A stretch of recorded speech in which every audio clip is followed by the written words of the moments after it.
سورہ قدر مکی صورت ہے۔ ہجرت سے پہلے اس کا نزول ہوا۔ قرآن پاک کی ترتیب کے اعتبار سے اس کا نمبر 97 ہے۔ قرآن پاک کے نزول کے اعتبار سے اس کا نمبر 25 ہے۔ اس میں 5 آیتیں اور 1 رکوع ہے۔ اس میں 30 کلمات ہیں اور 112 حروف ہیں۔ جمہور مفسرین کے نزدیک سورہ قدر مکی صورت ہے، مگر بعض مفسرین کے نزدیک یہ مدنی صورت ہے۔ بسم اللہ الرحمن الرحیم، اللہ کے نام سے شروع جو نہایت مہربان رحم والا۔ انا انزلناہ فی لیلۃ القدر، بے شک ہم نے اسے شب قدر میں اتارا،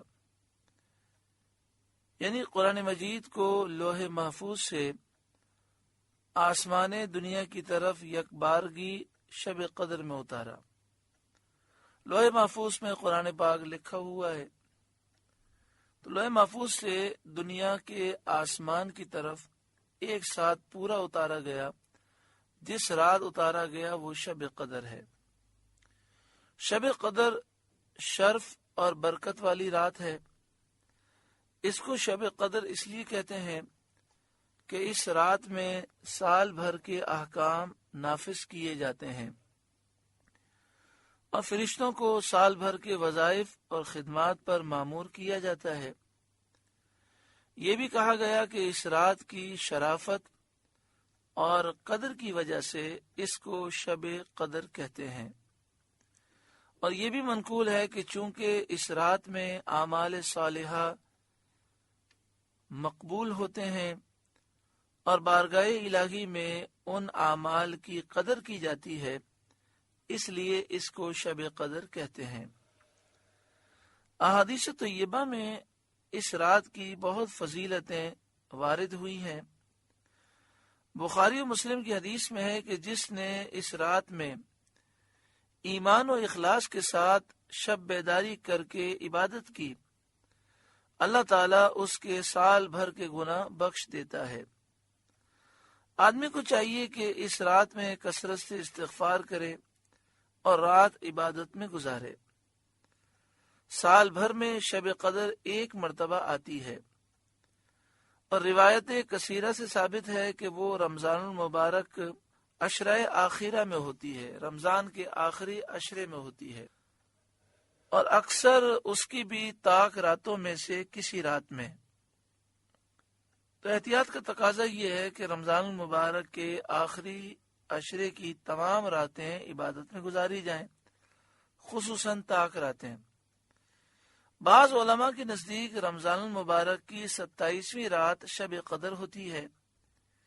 یہی حضرت امام اعظم ابو حنیفہ رضی اللہ تعالی عنہ سے مروی ہے۔ اس رات کے فضائل عظیمہ اگلی آیتوں میں ارشاد فرمائے جاتے ہیں۔ وما ادراک ما لیلۃ القدر، اور تمہیں کیا جانا کیا شب قدر؟ لیلۃ القدر خیر من الف شہر، شب قدر 1000 مہینوں سے بہتر ہے۔ ایسے 1000 مہینے جس میں شب قدر نہ ہو اور اس میں کوئی عبادت کرتا رہے اور ایک رات شب قدر میں عبادت کر لے تو وہ شب قدر کی عبادت 1000 مہینوں کی عبادت سے افضل ہے۔ اس ایک رات میں نیک عمل کرنا 1000 راتوں کے عمل سے بہتر ہے۔ 1000 مہینوں کو اگر کاؤنٹ کریں تو تقریباً یہ 80 سال سے اوپر زمانہ بنتا ہے۔ کتنا خوش نصیب ہے جو شب قدر عبادت میں گزارے کہ 80 سال سے زائد عرصہ عبادت میں گزارنے کا اسے ثواب ملتا ہے، اور زائد کا بھی معلوم نہیں کہ کتنا زائد۔ یہ تو کنفرم ہے کہ 1000 مہینوں سے بہتر ہے۔ اب وہ کتنی بہتر ہے؟ ہو سکتا ہے لاکھ مہینوں کے برابر ہو سکتا ہے کروڑ مہینوں کے برابر ہو۔ حدیث شریف میں ہے کہ نبی کریم صلی اللہ علیہ وآلہ وسلم نے پچھلی امتوں کے ایک شخص کا ذکر فرمایا جو تمام رات عبادت کرتا تھا اور تمام دن جہاد میں مصروف رہتا تھا۔ اس طرح اس نے 1000 مہینے گزارے تھے۔ مسلمانوں کو اس سے تعجب ہوا کہ ہماری عمریں تو مختصر ہیں، تو اللہ تعالیٰ نے آپ کو شب قدر عطا فرمائی اور یہ آیت نازل کی کہ شب قدر 1000 مہینوں سے بہتر ہے۔ یہ اللہ تعالیٰ کا اپنے حبیب صلی اللہ علیہ وآلہ وسلم پر کرم ہے کہ آپ کے امتی شب قدر کی ایک رات عبادت کریں تو ان کا ثواب پچھلی امت کے 1000 ماہ عبادت کرنے والوں سے زیادہ ہو۔ تنزل الملائکۃ والروح فیہا بإذن ربہم، اس میں فرشتے اور جبریل اترتے ہیں اپنے رب کے حکم سے، من کل امر، ہر کام کے لیے۔ فرشتے اور جبریل زمین کی طرف اترتے ہیں اور جو بندہ کھڑا یا بیٹھا یاد الہی میں مشغول ہوتا ہے اس کو سلام کرتے ہیں اور اس کے حق میں دعا اور استغفار کرتے ہیں۔